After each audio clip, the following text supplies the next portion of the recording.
And good afternoon, everyone. Hope you're all doing fine. Hope you can all hear me. James, can you hear me?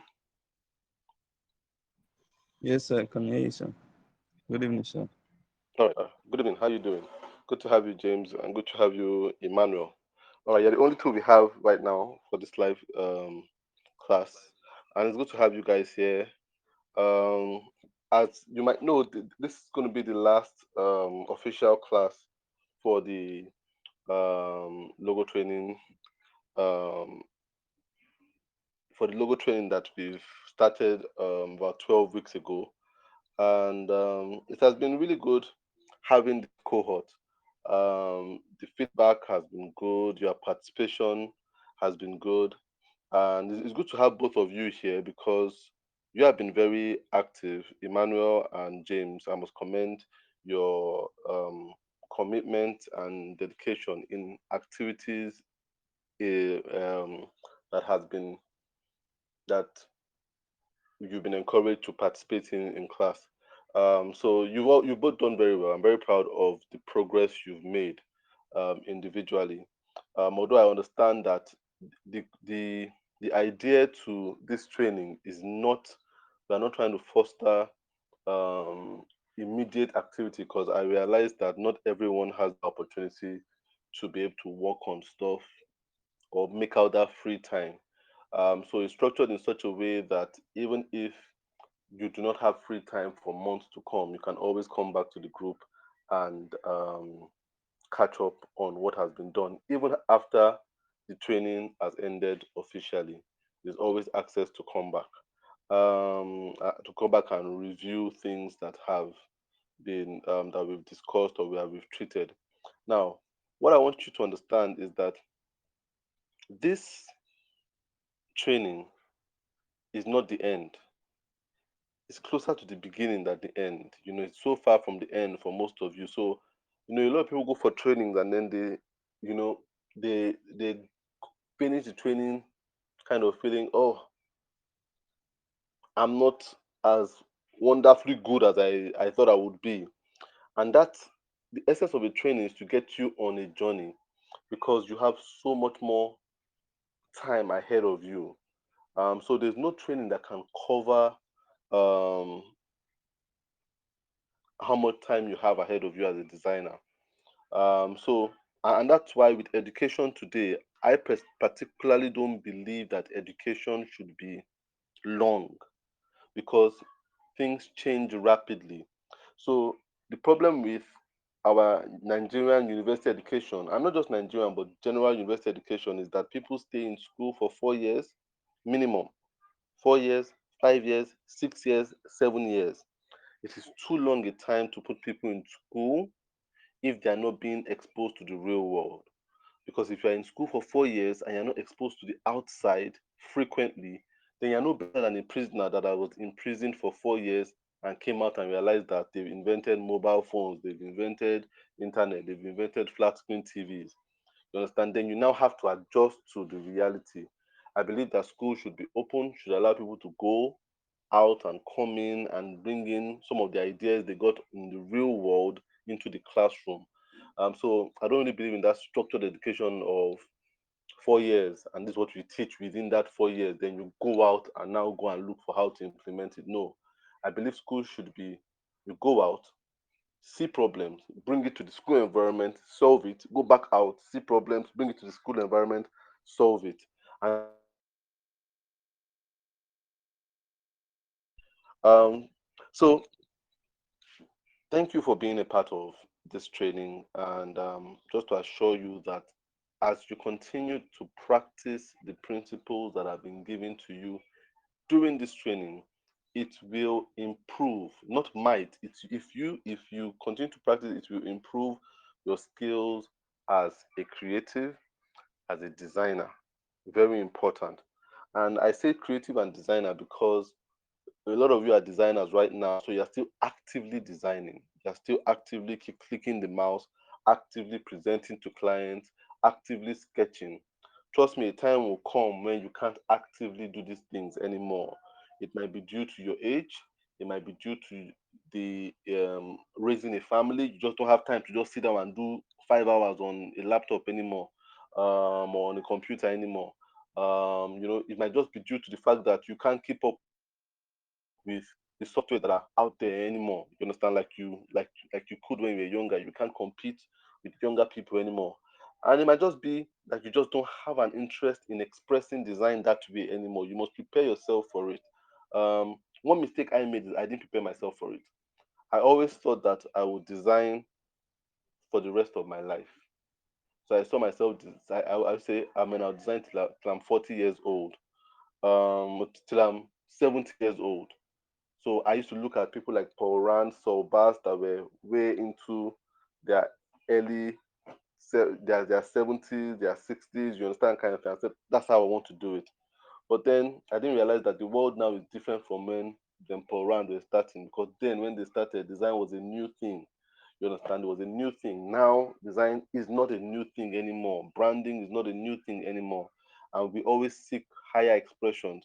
So when I turned 40, I realized I just didn't enjoy designing anymore. That was 2 years ago. I just didn't enjoy it. One thing, I don't know if any of you is 40 years old yet, but I can guarantee you your life changes at 40. And that's why that saying, a fool at 40 is a fool forever. I thought it was just a saying, but I didn't understand that it was reality. If something doesn't change in you when you're 40, you're probably not going to change again. When I turned 40, I realized that my view of the world, my appreciation, the value I put on design kind of changed. And it was then that I now started looking for a higher expression of my skills as a creative.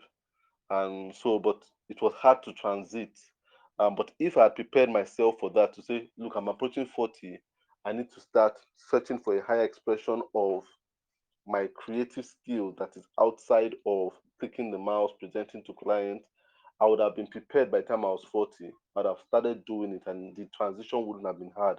For me, transition was hard, and it was very, very, it was hard. I felt like it was really, really hard to transit from what had been doing for 18 years when I started at 24 to changing it, changing from that mode of expression when I was 40.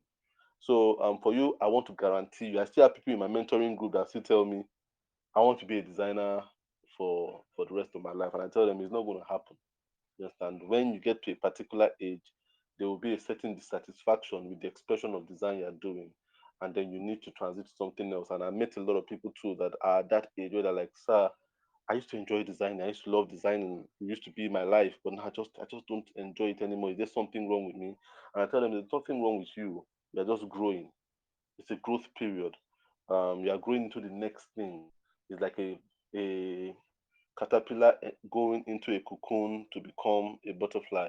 It seems strange when it starts happening to the caterpillar, but if you have to allow it happen. So yeah, um, hopefully what you've learned in class will help you to apply yourself as a designer if you're at the design stage right now, and to apply yourself as a creative in the future going forward. Um, so well done. Temi, it's good to have you join us here today. So today is a Q and A class. Okay, Temi. No, you want to say something? You can go ahead. No, nothing. I was just saying good evening, sir. All right, good evening, good evening, good evening. Thanks for joining us. Okay, so I asked Emmanuel this question last week, so I'll start with Temi and James today, and ask you what the experience has been like, this 12-week experience in this logo design training. What has it been like for you? And when I say what has it been like, how has it helped? How has it not helped? And if you could recommend and just say, I think for people coming in the next class, what do you think we can do to make it better for them? If you could recommend. So I'll start with Temi.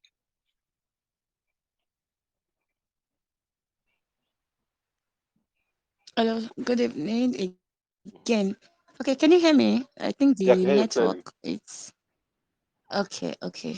Okay, for me, the class, um, it's eye opening. I think what I love about it the most is it's more intellectual than, I don't know whether to say practical, because of course we still had practical stuff to do.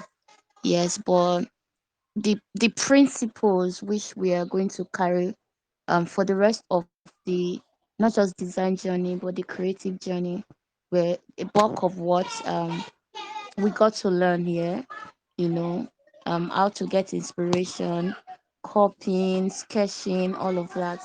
Um, for me, they really opened my eyes, especially I think the class where you talked about brand companies, okay, how to get inspiration, companies that like the best brand companies, So I just went to type the information and I saw design from is it I've forgotten the names of this company, but I think Landor, I can remember Landor. I saw one logo they did. I can't forget that picture. It's been weeks, but my brain kept going round and round. How did they come about? How did they think about this? And it just like it's pushing me, to just think beyond what is really visible within the what I'm used to settling for, right? Mm, Knowing that creativity is vast now, so you can push it beyond your limit. I could push it beyond my limit now. Then mm, for the practical we did recently, the brand, when we had to do the mock-up and all of that.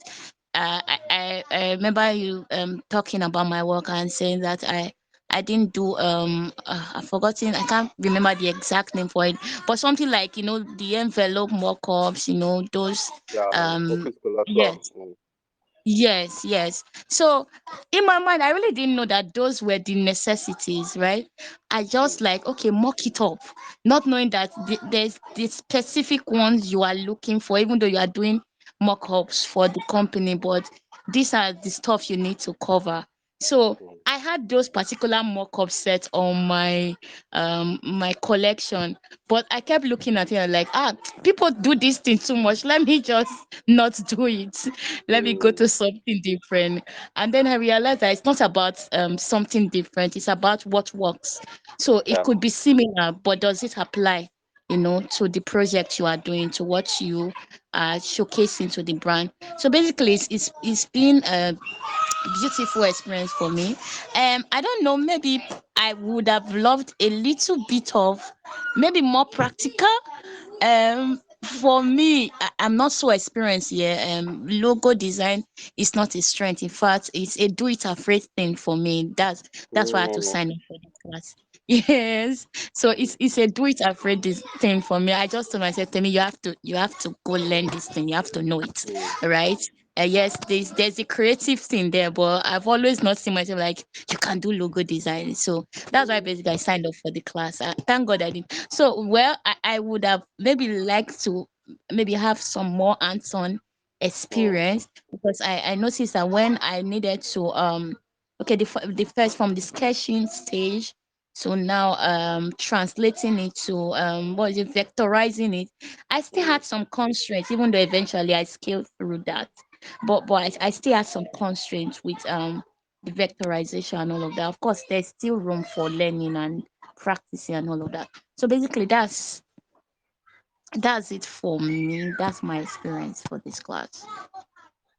all right. Yeah, I think it's very interesting for you to say that it was a do it afraid thing for you because your work was really good. I would never have thought that you were like new to logo design because you did very good work. I would think you have been doing it for a while. So I'm pretty impressed that that's you doing it afraid. So I can imagine you doing it confidently now. So yeah, I think I'm impressed with the fact that um, it is a new experience for you, and from what you've done, I realize that it's an experience you should practice some more because your work is good. Your work is good. If that's entry level for you, I've seen a lot of people's entry level and it's nothing close to what you are doing in terms of the way you're able to present your work, the way you're able to come up with a brand name that looks good, the way you're able to be simple from the beginning. A lot of people, that's the biggest issue they have: simplicity. That beginning is hard for them to be simple. So it's a good thing. And what I would advise you to do, Temi, is continue to copy. You understand? In your private work, continue to copy. A lot of people try out coming up with their ideas, their unique ideas at the beginning. It is not a good approach. It's an approach that a lot of people have. It's an approach that I used to teach before. I will be honest with you, cohort one, that's what we did. I made people come up with their unique ideas. And at the end of it, I realized that some people that still finished with cohort one were still struggling with logo design. They didn't have much to show after the training was done. So and my own my the idea behind this for me is that after this, at least you should have one job you can show to clients as, oh, I did this. And just like what you did with that Mahim resort, if you show that to any client, they'll say, oh, I think this girl can work with our stuff instead of working on some fictitious stuff that wouldn't be good. You understand? And when you work on fictitious stuff that is not good, you get feedback that wouldn't encourage you. So if you say, they are not good, they are not too good, before you know it, someone that is potentially good will be discouraged that they are not good. So I feel the most important thing, like a baby, copy. That's how babies learn. They copy. They look at what mommy and daddy are doing, what their brother and sister are doing, and then they try to copy. And by copying, they learn basic words. They learn how to do basic things. And when they grow up more, they start coming up with their own ideas of doing stuff. But the way we learn in school is come up with your basic ideas. No, no, no. I don't think people should start coming up with their basic ideas early enough. I think by copying, you begin to do things well. You start off on a good note and then you get good feedback and then you continue to learn on those principles. I remember the first design I did on Corel Draw was just a pamphlet I saw and I just copied it. Just copied where they put the header. That was my first lesson in hierarchy. I never knew about hierarchy. But as I was copying, I said, okay, the name of the magazine is bigger, so I made it big. The name of the date was a bit smaller, so I was looking for a smaller font. I put a smaller font there. So the font was lighter. I tried to get for a lighter font. I put it at the corner in which they put their own. I look at their image. They had an image in the background. It was hard for me to get that because then it was my first time designing in Corridor. I did not put the image in the background. So I put an image in the middle, but I copied the principles. And subconsciously, my mind learned that there's hierarchy in design. There's hierarchy in attention in what you want people to attention in how you want people to read. But imagine if I just designed that in my room without seeing something. I would have made the header the same size with the date. I would have put the image somewhere that wasn't meant to be, So I realized this issue of copying, people don't get it enough. And I would advise you keep copying. Copy in your spare time. You'll be surprised how much that will build you when a real client comes at the end of the day. So thanks for that. James, I want to hear from you. How was the experience from you? Because yours is quite a unique situation where you you were designing with your phone. You understand? How has that been? Are you still designing your phone? The exercises you've done in class, are they been on your phone? How has it been for someone who has been like a smartphone designer? Okay, good evening, sir. I Yeah, hope, good on I you. hope everyone. Yeah, yeah, I can hear you.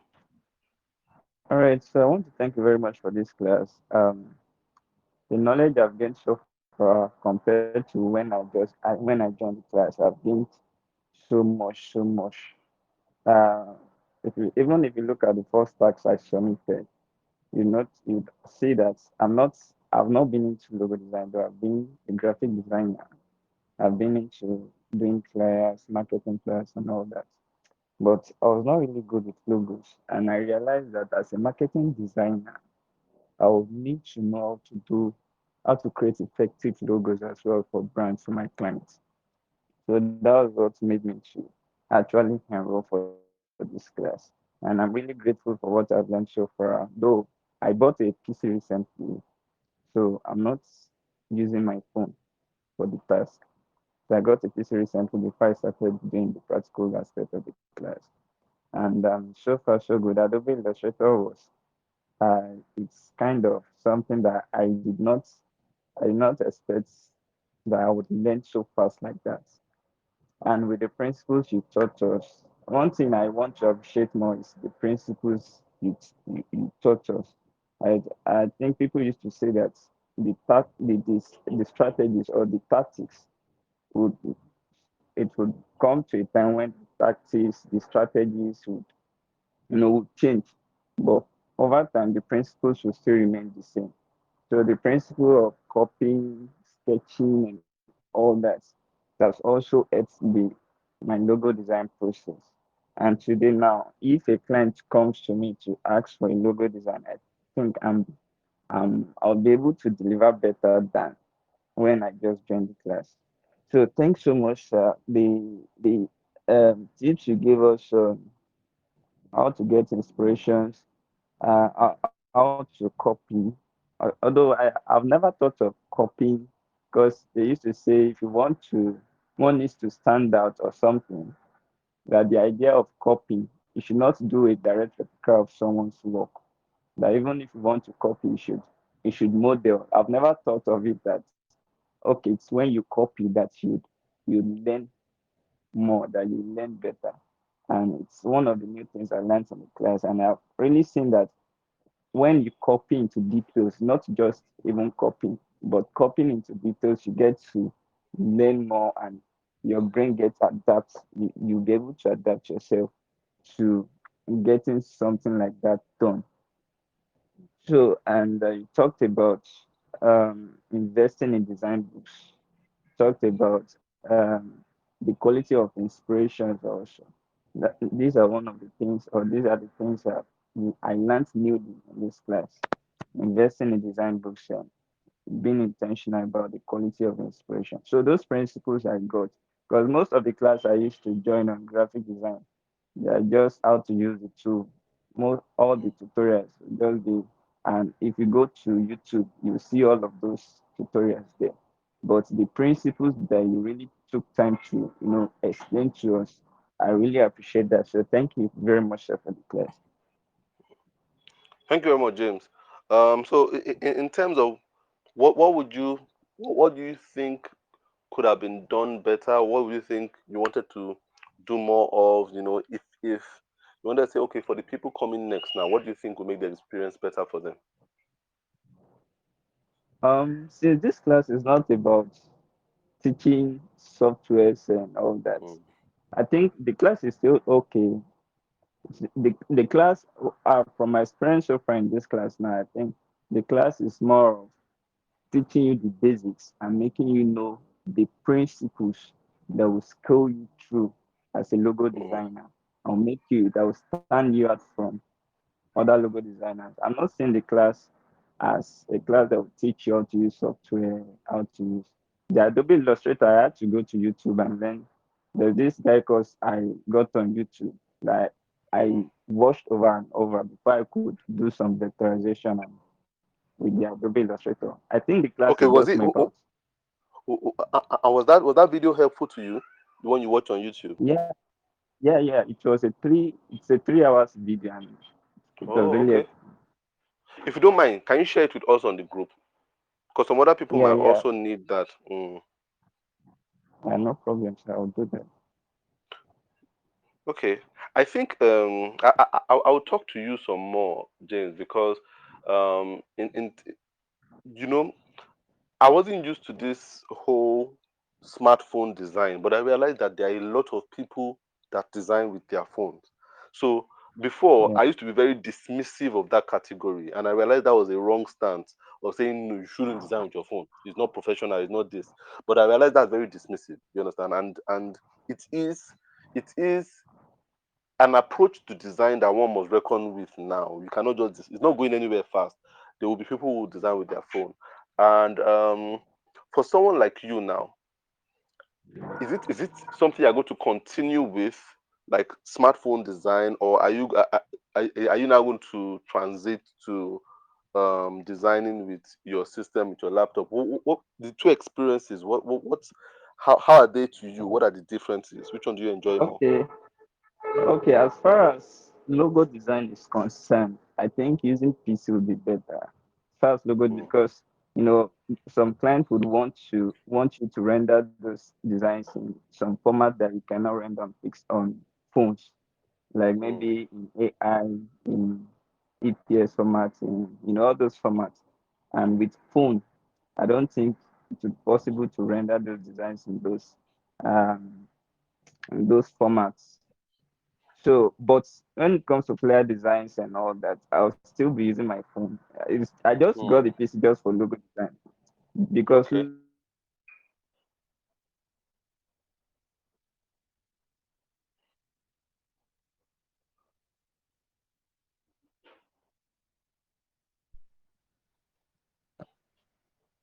Hello? Yeah, James, can you hear me? Hello? Yeah, we can hear you, James. Okay.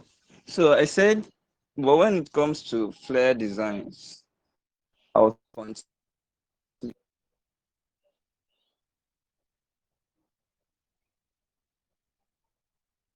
Okay, I think James' network is acting because up of at the the logo moment. designs. Okay, James. You know, I think your network is acting up a bit, but I will I'm not talk to hearing you. you, bro. Yeah, yeah, it might be a network problem. Um, but I think I'll talk to you privately some more to just find out what more about this smartphone design and what the difference is with um Okay, with okay, I can hear you designer. now. Hmm. All right, I'll talk to you some more. Christian, it's good to Okay. have you with us. Join us. How are you doing? Yeah, Mhm. good evening, everybody. Good evening, Christian. It's great to have you in this live class. I think this is the first time I'm having you in one of our live classes.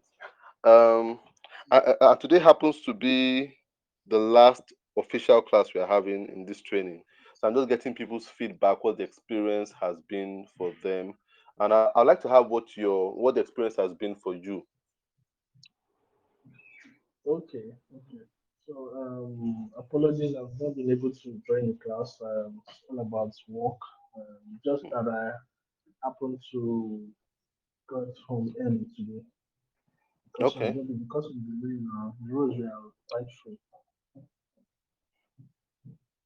So my experience so far in the class has been top notch. I've been designing for quite a while, and you actually broke down the basics. Even the website you shared with us, I was happy to have that. I've been going through some international brand guidelines, and it's been wonderful. Been has really increased my exposure. Hmm. You know, yeah. So I think that's the basically for me that's it. On how to even draw. I hate using pencils. But I find myself drawing this stuff which I shared on the platform, which was really nice. And my wife was even here watching me. I was like, come on, you can draw like this. Why are you not drawing? So basically, just it. It's just my experience so far. It's been wonderful. Okay, that's cool. But do you work as a designer or do you do design as a side business? Your 9 to 5, is it design? So my 9 to 5 is design. I work with Market Consulting. I'm head of the branding team there. Okay, It's okay, that's cool. basically do design like everyday stuff. Lastly, And also for Okay, my other stuffs. okay, all right, that's cool. All right, so you're a core designer. That's what it means, and that's good. Yes. But how long have you been designing? I've been designing since 2005. 2005. Okay, that's a Yeah. long time. Mm, Okay, yeah, all yeah, right, yeah. all right, that's cool. I'm impressed with the fact that you're someone that is into design. You've been designing for a long time, and you still decided to invest in this. I think that's very impressive for me. You know, since I started this training, there are two categories of people that have joined. There are people are that are just starting out. Two categories that people that really impress me. Some people that are just starting out, they're like, I've never done design before, but they just have the boldness to just sign up for this training. I'm very impressed with their audacity. But then there are always this category of people who have been designing for a long time, who I always feel, I don't see why they are signing up for this. But they sign up and they say, I want to learn this particular part of design. I'm always impressed with their humility. You understand? Because it takes a lot of humility to say, I want to sign up for something that I've been doing since 2005. A lot of people say, I will figure it out myself. So it's a good thing. It's a good thing. I want to encourage that humility that you have to continue Yeah, to go out and learn. I've It's I've a good actually character. been following your class. I've been following you online for a long time. Yourself and there's this guy at Shomolu, which I also attended his training one time like that. I've Okay. been, following you online and your teaching, your logo concept and everything. I've been, So when I saw this, I said to myself, no, this is like an opportunity for me to meet you in person, see Mm. your way of teaching and everything. So that's why I actually enrolled. And so far, I think the experience has been great. Thank you very much. Thanks for the feedback. I really appreciate it. And it has been great having you guys to be part of this cohort. Um, as I said, today is going to be Q&A. So I'll just quickly go through the the questions. I think there was only one person that sent the question, so I will start with her questions. I have questions from Hannah. So let me share my screen so that as I read it, you can see the questions yourself.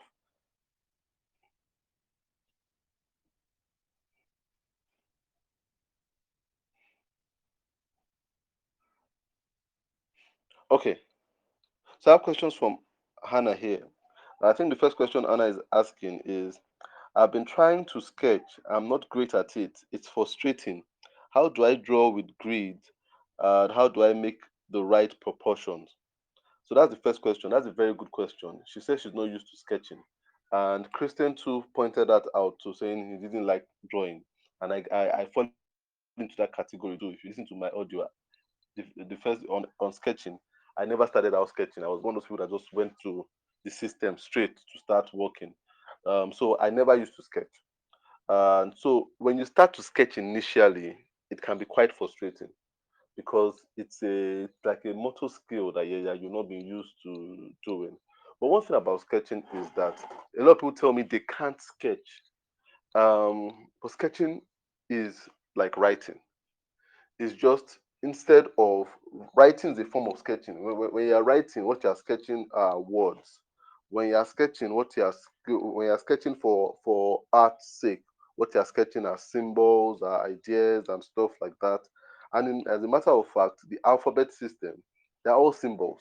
They're all symbols. So when you write A, you just did a piece of art. When you write B, it's a piece of art because the A in itself started out as the head of an ox, and over time it kind of went through like Hebrew people to like the Romans, and when it got to the Romans they kind of changed it. It went through like three cultures, and when it got to the Romans they kind of changed it and put it upside down, and that's why it looks like a triangle that you see today. But it was the other way. It was a V. It was meant to be the head of an ox initially, but it was too complicated. So they simplified and simplified. I'll try to look for a video. There's a video I watched some time ago that talks about the evolution of all the alphabets that we have, and you'll be surprised how they all started out and how we got to where we are right now. But every time you write, you are sketching. Every time you write, you are drawing. You understand? But we've just categorized the alphabet system as writing and not drawing. So everybody can sketch. A baby can sketch. You give a baby a pen, he starts scribbling and doodling. That's what you are meant to do. So it might start out frustrating because initially it seems like it's slowing down your process. I think one of the first things we try to do when we are sketching is what I sketch must be what comes out on the computer. No. If you do that, you'll be frustrated. If you start out that way, you'll be frustrated. As I said in the audio about sketching, sketching is meant to loosen up your mind. Sometimes what you sketch is not what you get on your computer, but it loosens up your mind. It's just like warming up your mind to creativity, to ideas. So sometimes some of my sketches, they look different from what I have on my system. It's okay. Sketching is meant to make you see that there are possibilities Sometimes when you're on the computer, you're not loose enough, and so it can become very rigid. But when you start to sketch, you begin to your mind becomes fluid. You understand? You're fluid, and you begin to see possibilities in how to write, how to ideas for a logo, how to adjust particular alphabet. So sketching is not hard. Um, it's something that just loosens the mind. So I feel for you, Hannah, don't be too focused on your sketch being something you must develop as a logo for a client. Let just be a part of your everyday life. So sketch even when you don't have a client. So just think about it and just say, oh, my name starts with H. Let me just sketch versions of H. You're not doing it for a logo. You're just doing it because you want to loosen your wrist, loosen your hand. And when it becomes a part of your culture, then your personal culture, you realize that you begin to integrate it into your work. So don't start out by trying to integrate it into your work. Start out by trying to integrate it into your life. When you do that, you realize that the process will flow into your work seamlessly. You understand? So don't sketch for clients. Sketch for Hannah. Sketch to make Hannah a a frequent doodler. You understand? That's why you're doing it. That's what you're doing it for. Um, you asked about how to draw with grid and how to make the right proportions. Now, grid the grid system is not as complicated as people make it seem. If all you do with the grid is to make things align, that's good enough. You understand? You don't need to make use of every single dot on the grid. It's just to allow you align. For me, that's how I use grid. You understand? You don't need to make use of every single dot. So I'll use Yock's work here. Yox has submitted his sketch for the week and he used the grids very well. Um, and Yox is also one of those people that signed up, and I'm like, it shows a lot of humility because Yox has been designing for a very long time and is an incredible designer. But you can see how he has used the grids here. Let me try to edit this. All right, so you see, simply, Yox has just used the grids to allow him align his work. So when you look at this, you see, you have the same top line and the same baseline. That's what he has used the grid for. That's what grid allows you to do. It's very hard to do this if you are judging with your eye. Done the same thing with this too.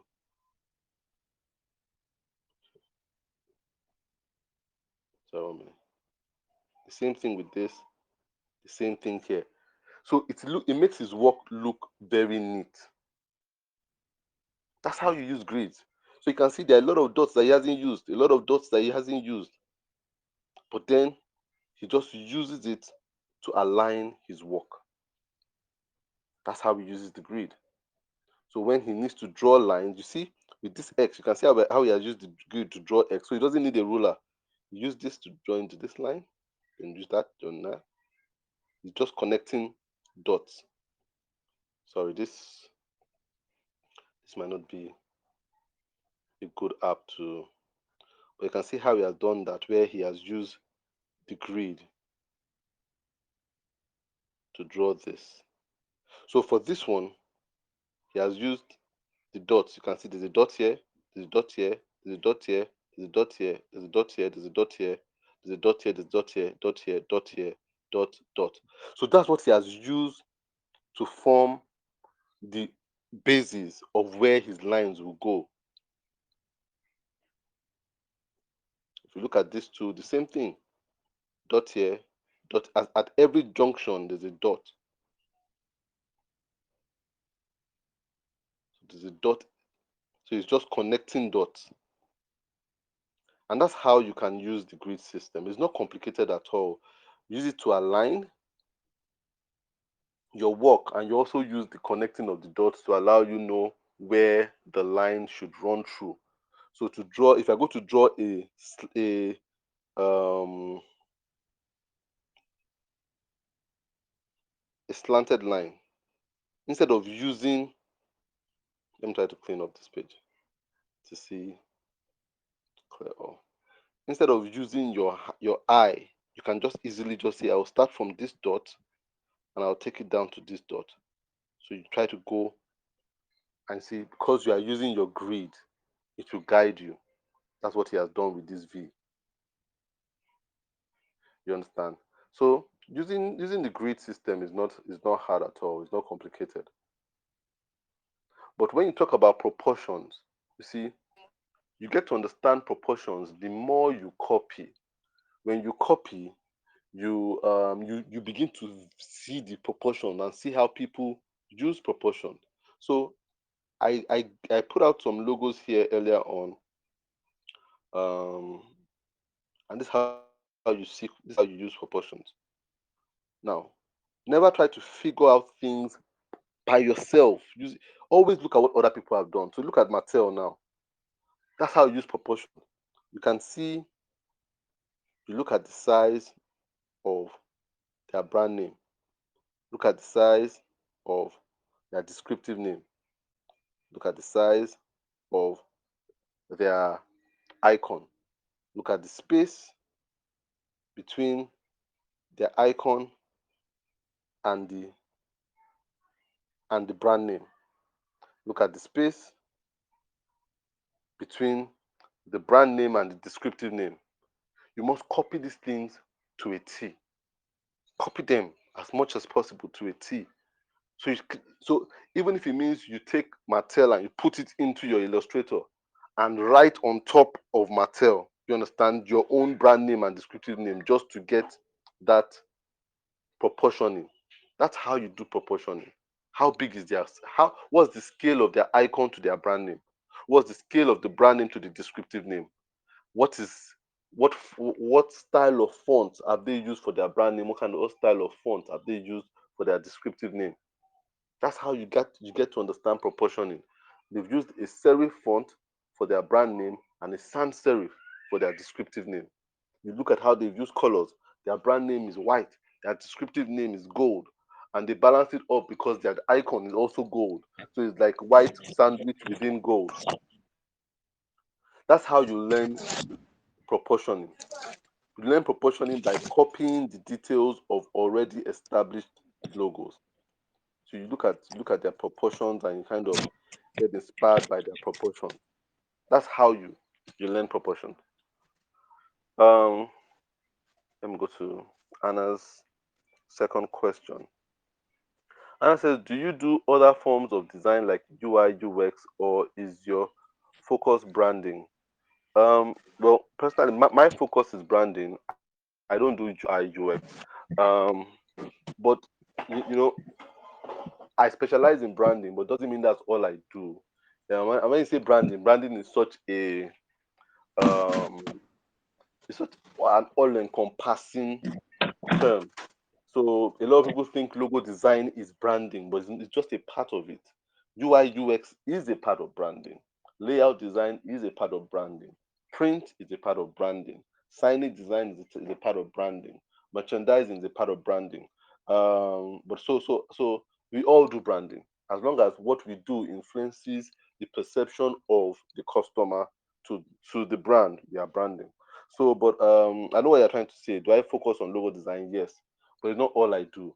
I don't do as much of logo design anymore right now. But when I used to do logo design, it was my core. It was what I wanted to be known for.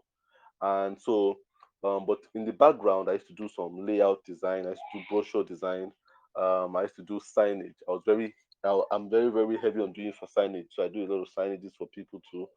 Um, yeah. So I focus on branding because I want people to remember me easily. So if you bombard people with too many services, the chances are they won't remember you for anything. But if you focus on one, people would remember. It's easier for people to remember one thing than to remember five things. So there's one thing they can remember you for as your core. Then people will contact you more. So yeah, I don't do UI, but I do I do most other forms of design. At least when I used to do design. Um, Third question is, in situations where I feel I have done justice to an identity, yet the client says they don't like it. What should be my next course of action? And is there anything like refunding the money received since the client doesn't like the design? Now that's a good question. That's a very practical business question, and this is something you would face as a designer when you do stuff and the client say they don't like it. Now the mistake that a lot of designers make is they go, we have this magician approach to design when you design like a magician. And what that means, it means that you do everything behind the view of the client and now spring up the design like a magic trick. Tada! See what we've done. It's a very dangerous way to work because then the client can say, I'm not impressed with this trick. So, design is not a magic trick, it's a collaborative process. So, what you need to do is involve the client as you go. That is the most professional way to work. So at each stage, so I'll tell you there are different stages of design. And so when you are approached by clients, the first thing you are going to have is what's called a discovery stage. A discovery stage is when you talk to a client and you ask their what, their why, their who, their where. So you ask what is it they are doing, why they got into the business, who the business is for, where they are going. You understand? So you have to ask those questions. So you discovering about the brand. At this stage of the design, the client does, or the design process, the client does more of the talking, you do more of the listening. That's the discovery stage. You understand? More talking, more of the listening. The client does more talking, you do more listening. After the discovery stage, you go and do your research. Now you're going to do a research about all that the client has told you about. So you're going to research their what, you're going to research their why, you're going to research their who, you're going to research their where. You understand? And bring this information together and present it to the client. This is where you present something called a mood board. A mood board is what sets the mood and the direction for the overall project. So you say, okay, from all you have said, I've gone back and have gone to research, and I'm saying this will be the style, this will be the look and feel. This is the kind of font you kind of use to connect with this audience that I want to connect with. This is how we are going to position the visuals of this brand to get us to where you are going. So that when you get to where you are going, this brand will still sit perfectly within your expectations of where you want to be. So it's a style guide. You're not your style guide, you're not designing anything. No. You are just taking bits and pieces from what you've seen, researching. So some of them might be images, some of them might be text, they might even be videos there. Just something, just present it to the client. And when you present this to the client looks at it, you both talk about it. At this stage, at this stage, you are both talking 50-50. The client doesn't do more talking and you do more listening. No. At this stage, the client talks, you listen, you talk, you listen. It's back and forth. It's like a game of tennis at this stage. So you guys are talking. You are not holding on to anything too tightly. The client can say, I don't think so. You didn't really get it. Then you two can explain. This is what I was thinking. Don't hold on to anything tight. It is not a presentation of an idea. No. It's a suggestion. It's a suggestive state. Just like your discovery state is a submissive stage. You are discovering. When you are doing your mood board, it is very objective. You understand? So you guys are having a conversation. You understand? Don't think don't make it personal that they say I don't like this video you put up. No, no, no. It's not your video anyway. You didn't create. You just took it from somewhere and just showed it to them. So once you are both agreed on this stage of your mood boarding, you can say I like this direction. Yes, you're right. I like the font sample that you're showing to us. I like the style. I like the imaging. You're so right. We want to go this direction. Make sure that is signed off. You understand? Write an email. You after our presentation of the mood board, you said this works for you. document it. Very important. If you can record it, if it's a presentation, a Google Meet, that's what I used to do with my partner then. It used to be recorded. We used to record a Google Meet to be recorded. It is there. Put it to one side. Then you go into your design. You now go away and start working on that mood board, the look and feel and everything. Work within the guidelines of your mood board. Then you now do your design. If you want to, design options. If you want to have one, different people have different ways of working. I've not been an option person. You understand? I always present one. But some people, they work better when they design options. Whatever it is, do something and now present. At this stage, this is where you are going to do a lot of talking. The client will do a lot of listening. So when you show them and just say, you're always referring to your mood boarding. Based on this, we chose this. Based on that, we chose this. Based on this, we chose that. And this way you show the client. Now, at this stage, if the client has approved of everything you've done from your discovery to your research and your mood boarding, your design, if the client has any reservations, it cannot be as serious as cancel it. We don't want it again. No, that's going to be very, very hard to do for some, because then for everything they say, you can say, oh, but you said this, and you said you like this, and we've done something similar to this based on the feedback we got from you. A lot of people, when they've committed themselves with their words, apart from the highly irrational ones, always defend what it is that they've committed to.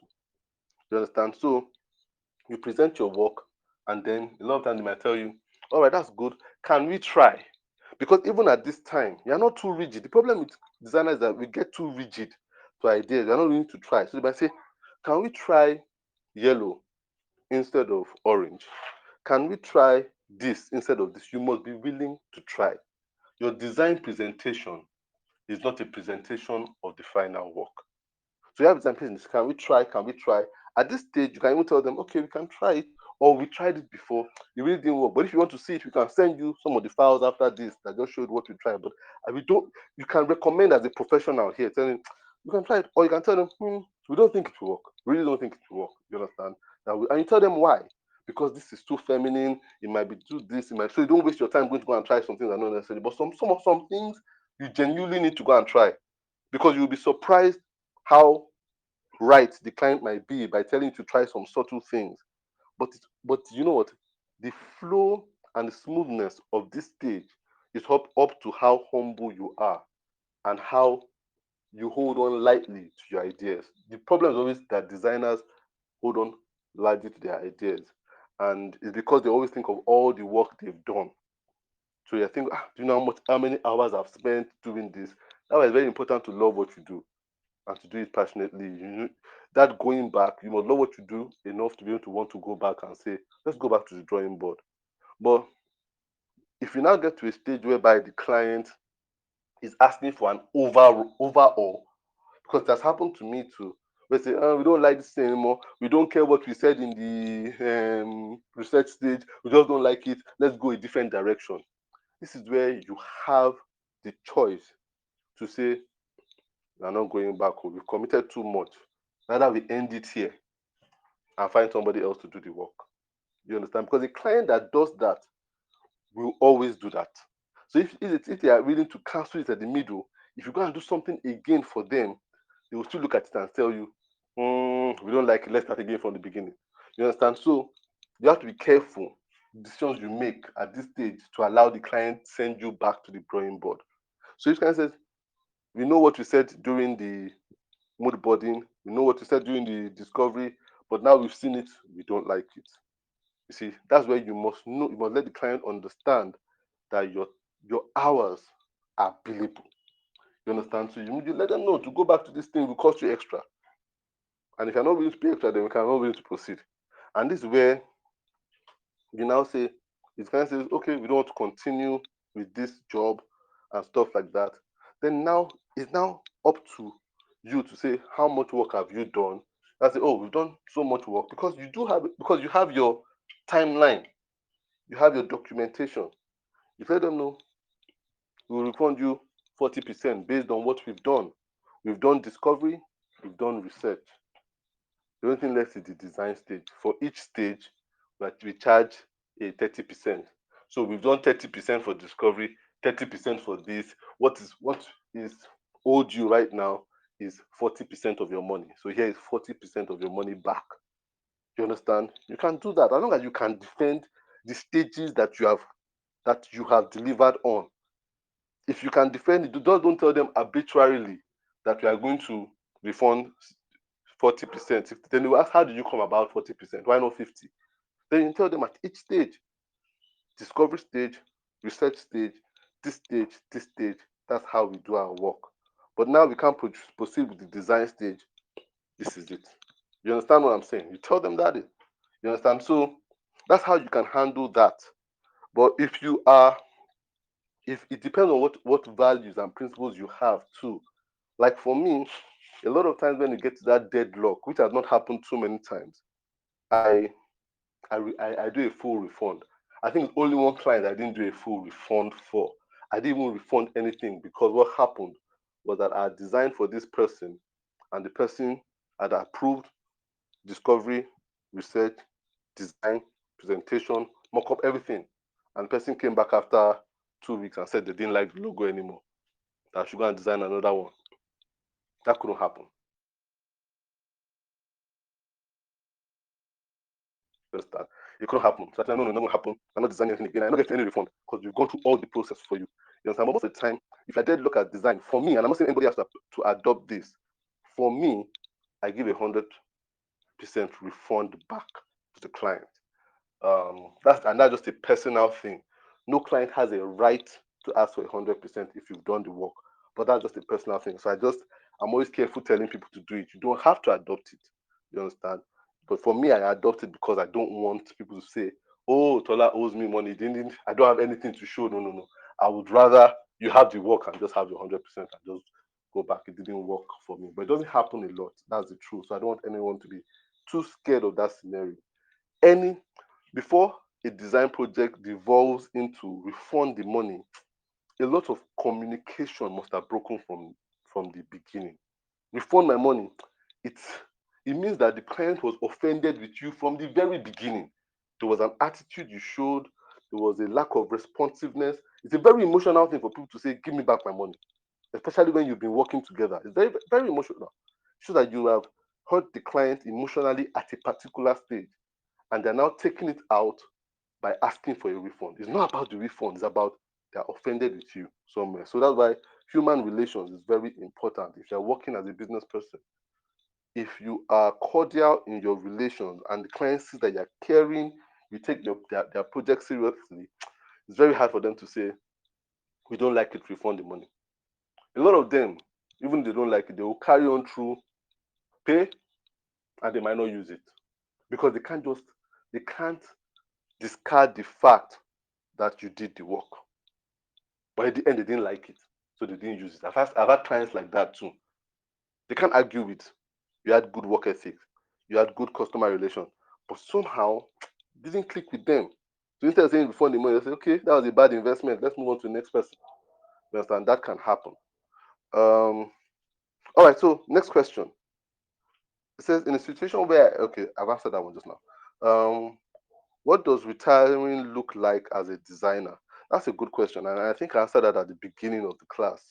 Um, the beginning of the class, I talked about a lot of people, especially designers, assume that they will design for the rest of their life into their old age.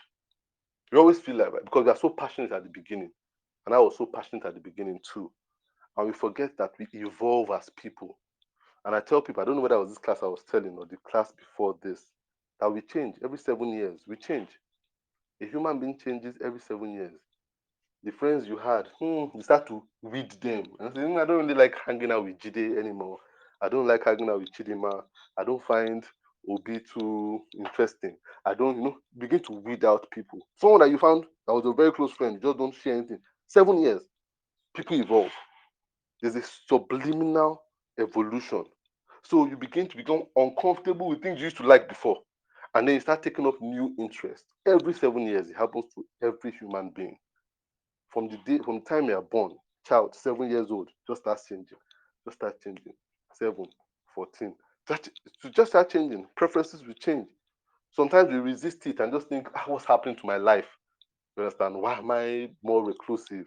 Why am I this? No, just embrace it. You are changing. Your values will change. Same thing with career. You used to love design, but then, like when I started out design, I started out doing general things and I loved web. Then I started not liking web. I started liking logo design.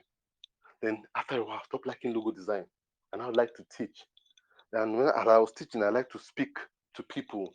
I like doing what do you call it? Being called for webinars and stuff and setting up camera. Then I stopped liking it. And I like doing more of my own private recording. And just have to, we always evolve. You understand? And that's the same thing going to happen to you. So retirement should it should be pleasant if you allowed yourself to evolve. The people that don't enjoy retirement are people that are rigid. They go against that evolution and say, no, no, no, no, no, I'm still going to hang out with Jide because Jide is my friend from primary school. How can we stop hanging out? You understand? Jide saved my life 2 years ago. How can I not be calling him as much? So you feel you're now subjected to Jide. So the friendship with Jide now becomes a burden that you feel you have to carry. You understand? But not knowing that letting Jide go is going to open you up to John, and John is going to open you up to the next stage of something you want to do in your life. So that's the same thing about design. Every time I allow myself to lean into what I didn't want to do, um, to lean away from what I didn't want to do, it allowed me to lean into something I wanted to do. So when I started out doing web, which I enjoyed for a while, after a while, that 7 year period, I started, I stopped liking web. So I was leaning away from it.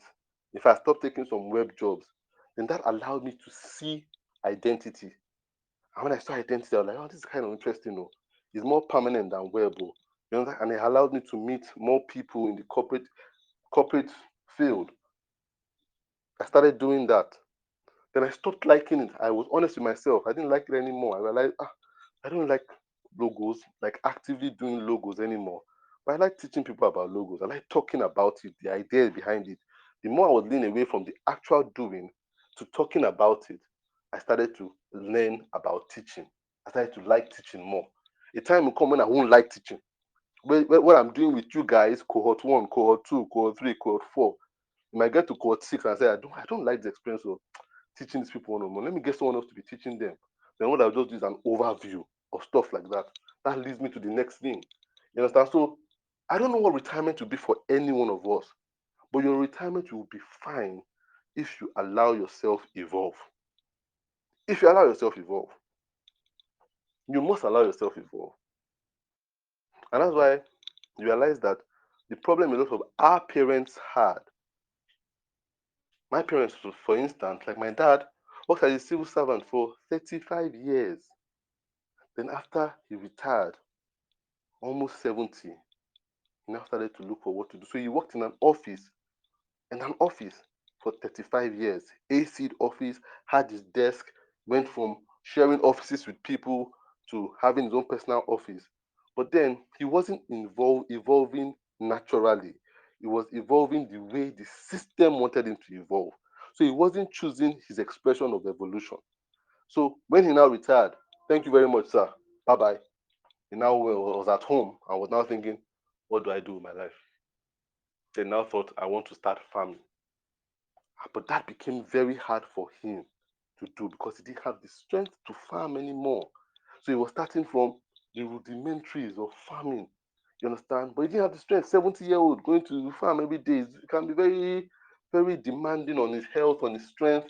He couldn't do it, but he knew that he enjoyed it.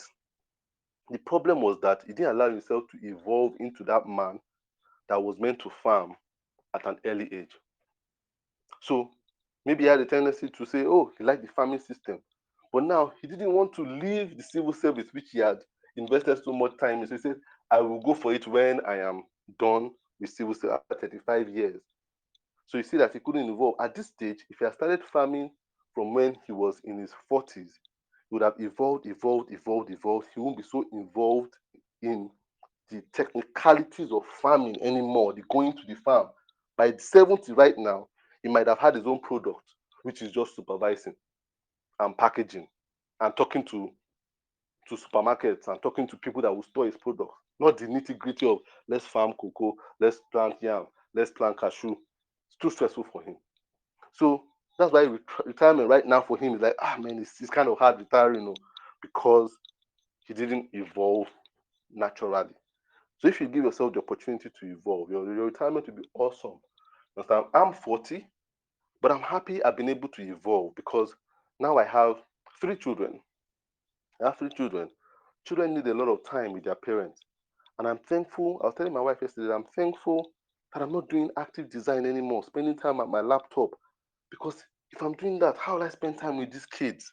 These kids will be coming and saying, Daddy, Daddy, let's play. So now I've freed up myself, whereby my active work is not 9 to 5. It's not even Monday to Friday. It's Monday, I'm free Tuesday.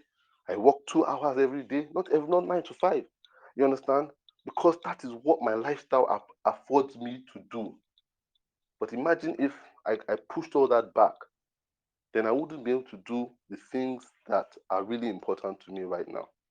So the older you grow, the more you are going to shed some work you are doing. You have to shed more. The older you get, you have to shed more. You can't be doing intensive work, whereby as you grow older, you do more intellectual work. So you consult more, you advise more, you teach more, you guide more. For some people, because of a lack of courage, they get into that mindset of we need to hustle, we need to hustle. So you see people, 40-year-olds contesting design projects with 24-year-old. So when they are going to bid for the job, the 40-year-old too will come with their team to bid with a group of 24-year-old and they are dragging it out. Should never be. The 40-year-old should be advising the 24-year-old on what they should do to win that bid, not be dragging out with them anymore. Same thing we have going on in politics. You understand? Those 70-year-old men should not be sitting in the Senate anymore. They should be advising younger people, say, go to the Senate. Go to the Senate and go and do this thing. You understand? But they want to be there. That's why their retirement years will be hard. Because that's why a lot of them do not want to leave. Because if they leave, they say, what will I do in my life? They don't have anything, they don't have any structure anymore. So, Hannah, your retirement will be fine if you just allow yourself to evolve the way you should. Um, I think the last question Anna has is in becoming a brand and marketing specialist, a branding and marketing specialist, what course do you advise I take? So you want to go into branding and marketing. Now, this is where we need to de-school ourselves. De-school. Branding is about how people think. One thing I will tell you, you need if you want to be branding and marketing, that people do not spend, a lot of people go and study branding and marketing as a course. It doesn't really help. You understand? Just like saying, if you want to, if you want, when say, how do you make water? And the first ingredient they write is get water. That's the thing you want to make now. How do you go and get water? You understand? The first thing is what are the constituents of water? Hydrogen and oxygen. First get hydrogen, 2 molecules of hydrogen, 1 molecule of oxygen. Then put these things together, they will form water. Want to form salt, get sodium, get chlorine, put it. That's how it works. Now, how do you put marketing and branding? What forms marketing and branding? It's people. Because you're branding to win people's opinion, you're marketing to win their engagement. So you must understand the people. One subject matter that a lot of creatives ignore the subject matter of. So I don't know if you can still hear me. I don't know if you went up for a while. Christian, can you hear me? Yeah, I can hear you very perfect. Okay, all right. So I think one subject matter that creatives ignore, which you shouldn't ignore, is the subject matter of psychology. We don't study psychology enough. If you study just psychology, it will help you in becoming a better designer, a better brand expert, a better marketer. Psychology is everything about people. So I always tell people read psychology books. Psychology books so important, so important. There's an app called Script. I don't know how many of you have it. I'll put up the link if you want to get Script. I recommend to the people on my mentoring group. In fact, if they don't join my mentoring group, you need to have Script. You understand? I tell them you need to have Script because there are books I recommend, and I want them to read it. When people join my mentoring group, they always think I will tell them I'll be recommending design books. I hardly recommend design books, but I recommend books that will lead you to how to become a better designer. So just like making water, I will never recommend water. I recommend hydrogen and oxygen. Those two things will always give you water. So psychology is a big part of branding. If you understand the people, how they think, what they value, you can sell them anything. You can twist their perception of anything. So if you want to become a branding and marketing specialist, be a better psychologist. Read psychology books. If you want to go into the university to learn something, go and do a course in psychology. You understand? If it's about children, psychology of children. You understand? If it was about women, psychology of women, psychology of Africans, just go and read something about psychology. Once you understand it, you become better. You become better at branding and marketing. So branding and marketing design is pretty much psychology. It's pretty much psychology. That's what it is. Psychology and philosophy. That's all it is. Philosophy is psychology recommending to people how they should think. Psychology is psychology is pretty much understanding how people think. Philosophy is you recommending the right way of thinking. Those are two subject matters that we don't. If you go to university and someone tells you they're studying psychology, we always look at them as, oh, what does he want to do with that course? Very powerful course. If someone tells you that studying philosophy, I don't know if they're still recommending that as a course right now. They always think they are no future ambition people, and even they think they are no future ambition people because they don't know the power of that thing that they are studying. But with psychology and philosophy, you can rule the world. That is the core of thinking. Those two subject matters, those are core of thinking. If you can anything, any book that talks about philosophy, the thoughts of a person, and psychology, how other people think, if you can understand those two things, there's nothing about branding and marketing that you can't win at. So I see a lot of people doing branding and marketing is so bad because they don't understand people. I see it so much. You see people go and choose brand ambassadors. Terrible brand ambassadors. Just look at these people just wasted money. They will never get the returns on this thing because their target audience don't connect with this person. They can already see it. I see a lot of people make those terrible mistakes. You understand? So they go and choose influencers when it doesn't work. But some people that understand psychology are like, this person is not popular, but when I look at the way the person talks, the way they connect, this person will do wonders for our product. It's the same thing. When you choose colors, it's all psychology.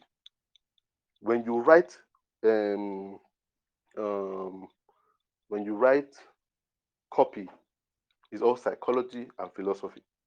You understand?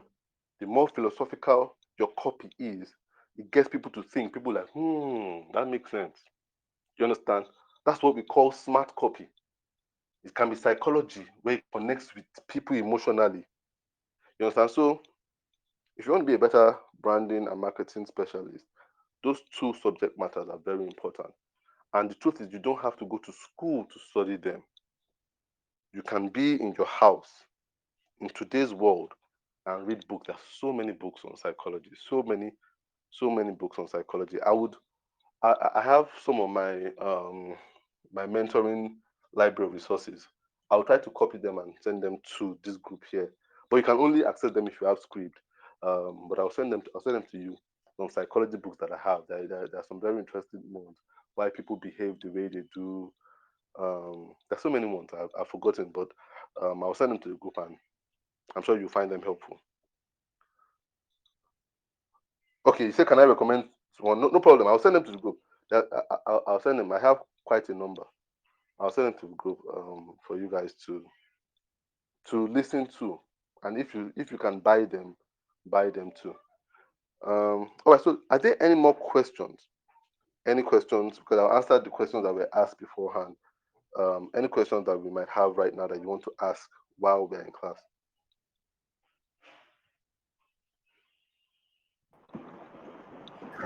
Yes, sir. Hi, Inka, how are you doing? I'm very fine, sir. Sorry I joined in very late. Because I was expecting like there'll be an announcement earlier, so I'll just Oh, be okay, okay, okay. All right. yeah. But I've learned a lot from what you have said so far, and they are like very true stops. I'm just like I just ask myself like, how are you like this wise and like what's your secret?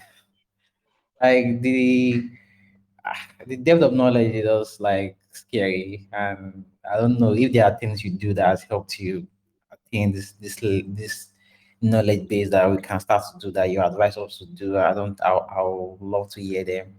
And I want to ask about, so if we are dating, because I noticed prior to this class when I tried to date on logo design, and I so because of that, because of those periods, and because I find difficult dating, and because of that I thought logo design maybe was not for me. I'm like, but because like how, because I've seen people and people talk about things like mind mapping and the likes. Like, is there a way or an approach to ideation? Like, is there a like an like a way that works so that, because I figured out when I just focus on ideating without like maybe no plan, I just like I find it difficult to come up with different ideas. Hmm. Mm. All right. Those are good questions. Thanks for the question, Yinka. Um, and I think the first question is an interesting question. Um, I think the call to learning, which people might call wisdom, is in people and not in books. It's in people. People are the biggest resource to our learning. And for people that know me, not people that know me very well, I always refer to my wife. She's the one that knows me the most because I've lived with her for long. We've been together for 12 years. We started dating and we dated for 7 years. So she knows me very well. And one thing she always knows, one day I asked her, I said, what is what's my biggest strength? Because I wasn't sure what my biggest strength was. I said, your biggest strength is the ability to talk to people. You talk to anybody. And that's the truth. When anybody comes to my house, whether they've come to fix a leaking pipe, or they've come to service the gen, or they come to treat my dogs, I always talk to them. I talk to everybody and I ask people questions. And in talking to people, everybody has something that you can learn from. So the more people you interact with, the more you learn. The more you learn, you'll be surprised how people tell you their stories and you learn something. So when you talk to people, you have conversation, they express a little bit of their soul to you.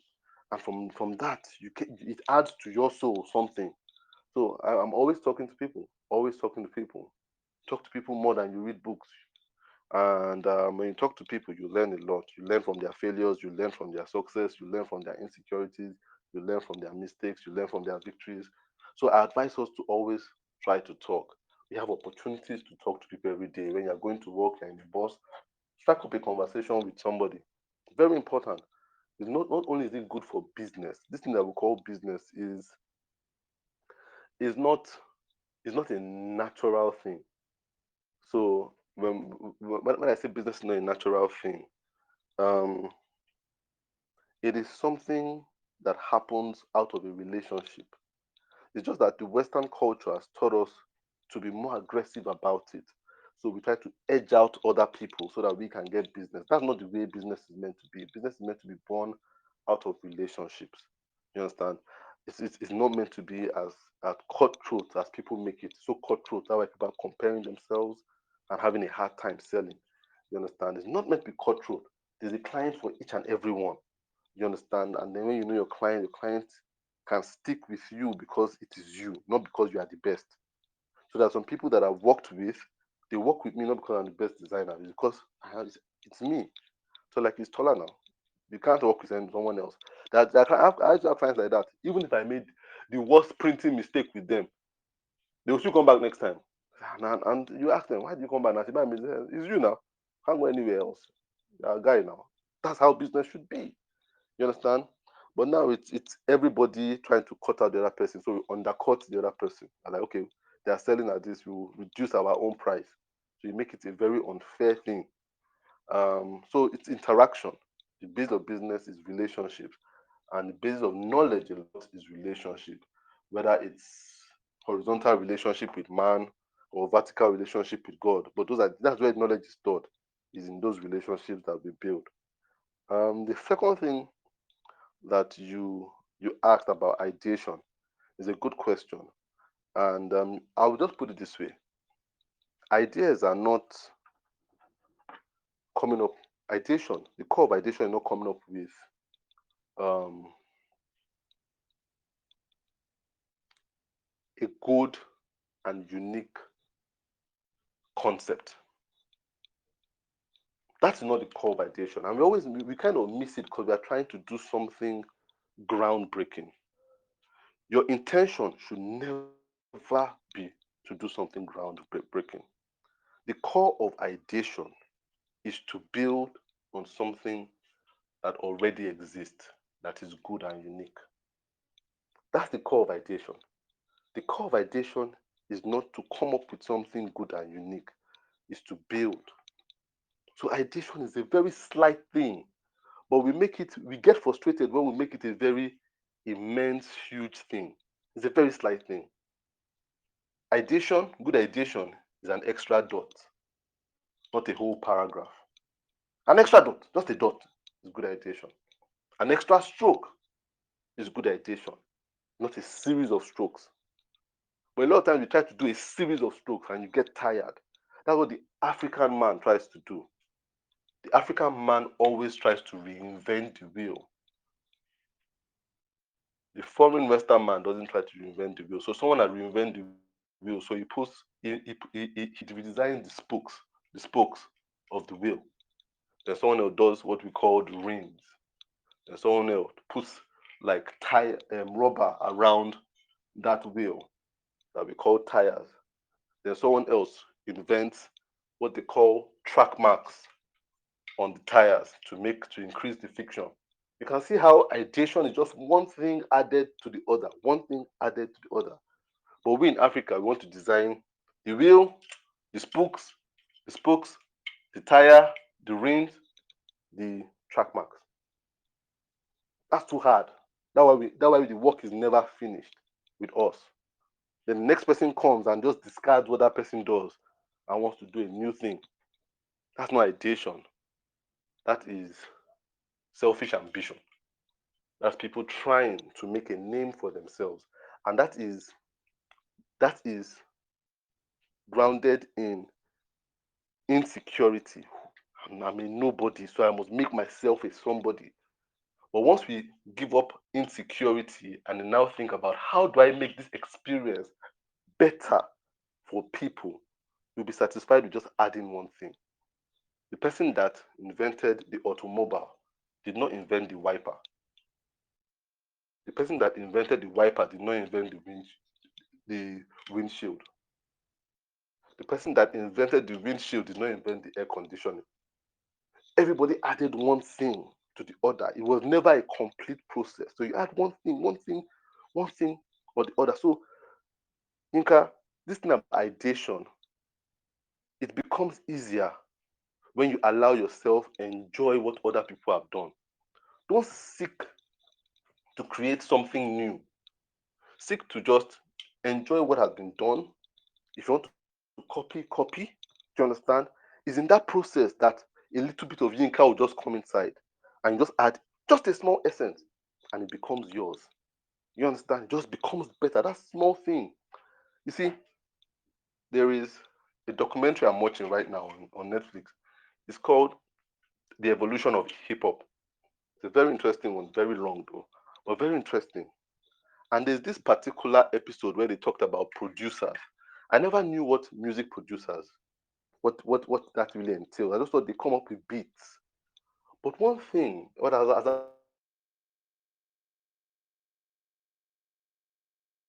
I was watching that episode on music producers, their process intrigued me. What they do, what a music producer does, a lot of them do what is called sampling.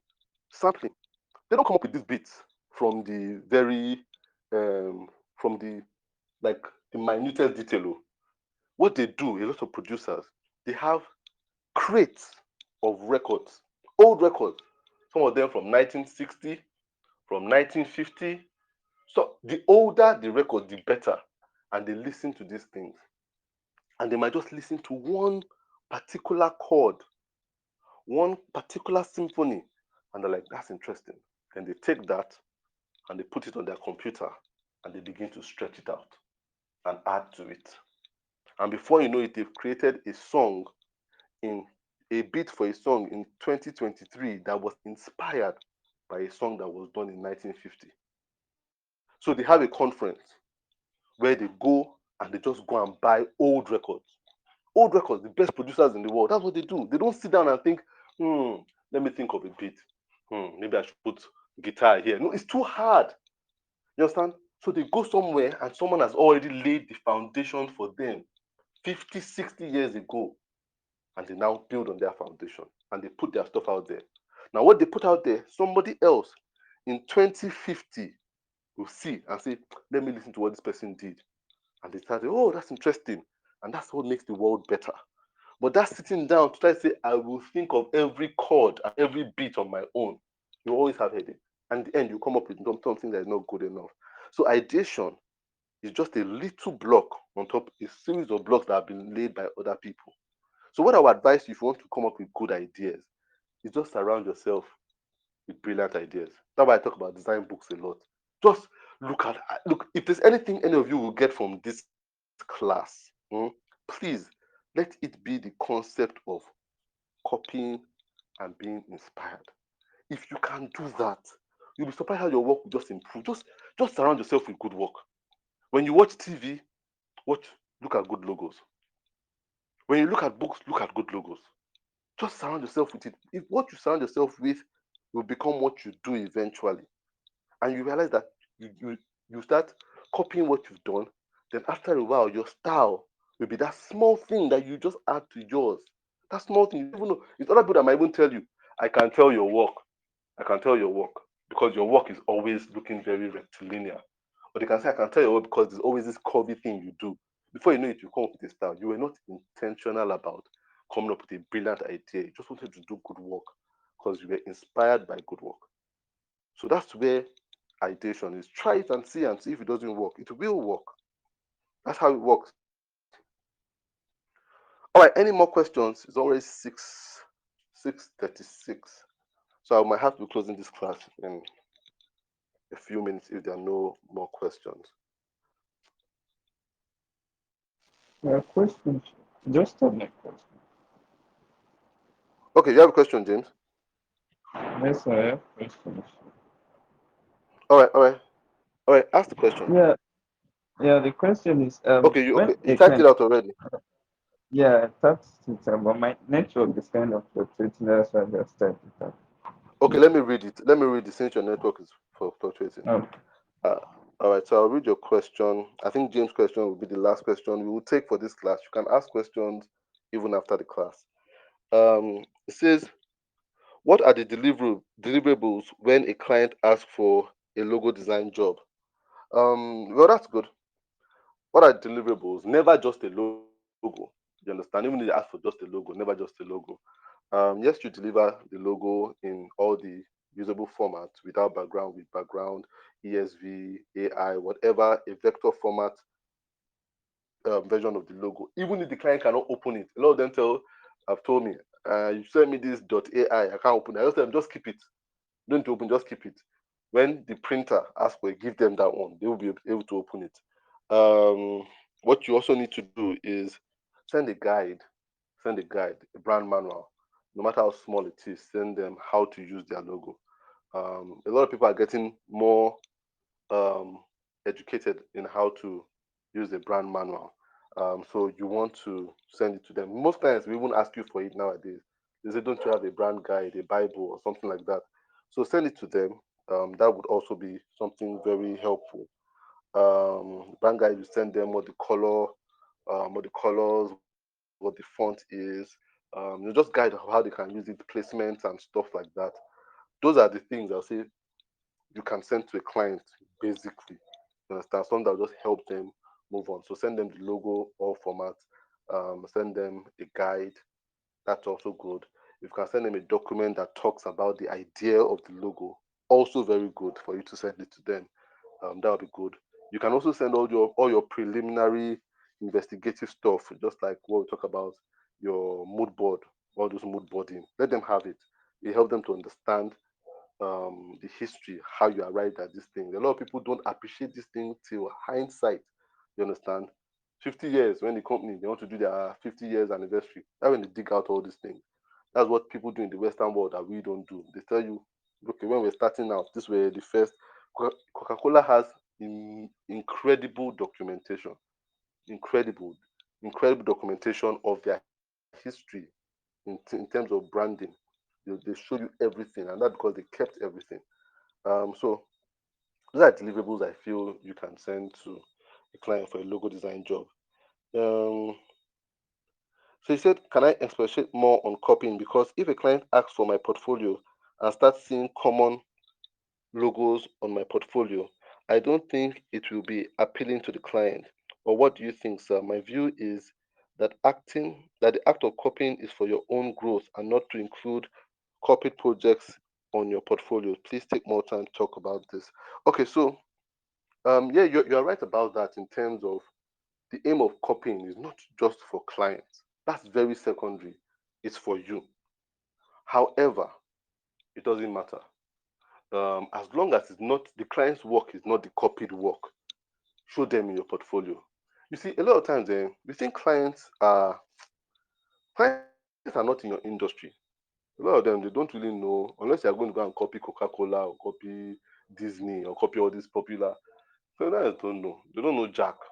They are too tunneled vision about their own business to start thinking of having a cachet of the logos out there in their head. No, I don't think so. A lot of them don't know. A lot of them don't notice. So it doesn't matter. You understand? Put your portfolio, show your good work. Forget about original work. In your portfolio, show your good work. Your portfolio is for your good work. It doesn't matter whether it's original or not original. Show your good work. You understand? So copy. And as you copy, you are learning, you start doing your own personal work. That work you do for the client that called you, that you showed them your copied work. By the time you do their original work, you put it in your portfolio. Before you know it, your portfolio will be full of more copied work than original work. But as you are winning more clients, you start getting more original work, more original work. Before you know it, your portfolio will be totally full of original work. But put copied work there if you don't have original work. Put fictitious work there if you don't have original work. What you want to show the client is that you love designing. That look, you know what? Clients don't really care. I think that's one thing we must get. You see, that's why psychology is very important. The clients, they don't really care about your technicalities. They are won over by your disposition towards your work.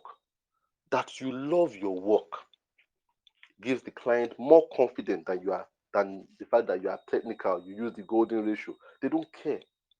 The fact that they can, man, this guy eats, sleeps, and drinks logo design. Let's work with him. They have to feel it from your portfolio. So when you send them a portfolio and just 2 pages of original work, they're like, this one, they like the work is original, but just two, just two, just 2 jobs he has done. But they are clean jobs, but just two. But when they see somebody and they are like looking, they are the ones getting tired. They're like, man, this guy must really love logo design. Oh." That's just it. Look, there's an advert when I started designing that I put first advert we put on a magazine. At first, we were thinking of copy. We were thinking of what can we write. So we thought of if you want to design a great logo, please come to us. We'll do a great logo. We do this. But then after designing, one of my friend was my partner then. He just came to my room because this magazine said they would give us the back page of the magazine, which was a good opportunity for us because we had designed the front cover. So he said, "What can we do?" He said, "And give us the back page. Don't pay us, but just give us the back page." So the guy said, "Okay, we'll give you the back page. Every time you design the front cover, we'll give the back page." So we went to go and think. We were thinking of the best copy. We're thinking of copy. What do we write that be very brilliant? But we're not good copywriters. So I remember we got stuck and we were going to settle with one average copy of come and design your logo with us. If you did this, we do the most amazing logos and stuff like that. And that my partner, then I was still working from my house. And so he came to my house that night and I was working on my system and he looked at my screen and I was using Picasa. And Picasa tiles all your work, it arranges it for you. So as he walked in, he saw all the logos are done. Everything was tiled. And just said, Tola, this is our advert. So we're just going to take all these logos and just put them at on the back of the stuff. Just the way it is like this. Just put it on the back and just write need a logo. That's all. And we put our contact below it. And that was what we used for the advert. That's what was our advert. All those fictitious logos that I've created, all the ones that I've copied, real clients, fake clients, personal project, I just dumped everything there. So there were about 30 to 40 logos on the back of that. It was just a tile of logos. And on the top, it just wrote, need a logo. If you know how many people called us from just that. And people still come and say, that need a logo advert. I really liked it. That was the only copy there. Look, what that showed about us was that we were passionate about our work, that we ate, drank, slept logo design. That just made people just trust us. Do you think they're looking at logos each other and say, oh, this one is good, this one is bad? These guys have done this much work to just have a general overview. Those are the guys you want to work with. If these guys love what they do, they will put attention to detail. So forget about all this is original, is not original. What clients want is confidence. And confidence comes from you saying, I love my work. And I will do work for you, not because you are paying me. I work for you because I love the process. Any client, that's what wins them over. That while they are sleeping, they know that you are awake. When they forget about their work, you don't forget about it. That's what they don't care about they don't care about the stuff. Just like when you go to a restaurant, you don't see what goes on in the kitchen, but what you see is what they put up in terms of their menu and stuff like that. What you see in their show glass, you understand? It's like, this guy have a lot they are offering. Oh. That's what shows that they love what they are doing, not that they say our kitchen is clean. The kind of flour we use is the flour nobody has ever used before. Original flour ground. We are the one that we were able to grind it with our own machine. Nobody has ever used that machine. They don't care about that.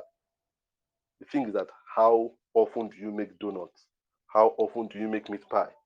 How much do you love the process of making sausage rolls and stuff like that? That what clients want. So don't worry about the originality. Put in your copied work there. Clients will come based on what they see occupies you, not what impresses you. All right, guys. So thanks a lot for taking the time to be part of this class. Kosi, great to have you. Yinka, you've been very consistent with the classes. Good to have you again. Timmy, good to have you. Kristen, thanks for being able to join us. I'm glad you had downtime at work today to be able to join us. James, thanks a lot. Remember, end of the class officially, but I still want you guys to keep interacting with each other.